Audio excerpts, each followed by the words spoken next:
Hi, I'm Landon. Today we're going to be talking about the Armenian Genocide. I had family who came from Armenia during that time. In 1915, April 24th, the Turkish government enacted the Tahrir Law, and on that day is what the Armenians call Red Sunday. 100, if not 200, Armenian intellectuals were rounded up on that day and either killed or put into jail. The goal was to prevent any uprising that might have occurred during the Armenian Genocide. In the following months, villages, scores of Armenians, and entire communities were burned to the ground. This genocide was rooted within hatred for the Armenian people.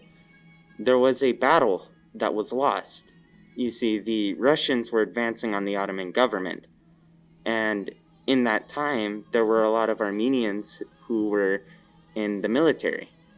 So the Turkish government blamed the Armenians for the loss of that battle.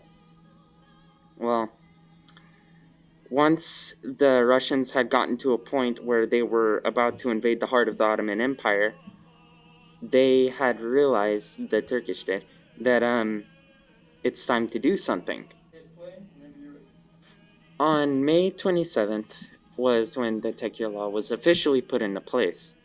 That allowed the Turkish government to start moving the Armenians away from the advancing Russians.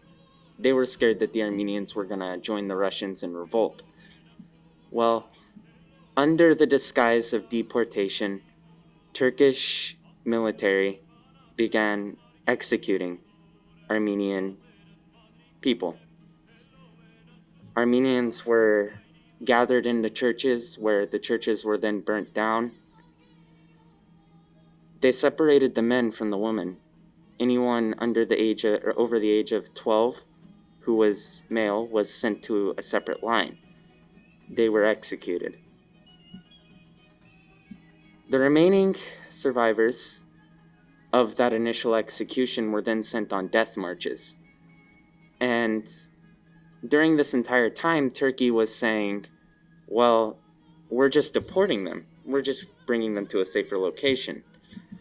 If you look at the death routes, the marches, you'll find that they often lead to nowhere. Because of their allyship in NATO and because of their strategic location, they're able to strong arm almost any country they want because every country wants to be allies with them. So on numerous occasions, they have denied the genocide, downplayed it, and have even tried to cover it up, going as far as to persecute people for even talking about it in Turkey. And more so, the United States continues its denial of the Armenian genocide. We have seen a history of presidents, both Republican and Democrat, who have said that they would recognize the genocide, but once have gotten into office, have just completely forgot about it. It's the same issue year after year after year. And everyone might be asking, a lot of people might be asking, so what? It happened 100 years ago. Let it go. Hitler once said, who after all remembers the Armenians? I do. And soon many more will too.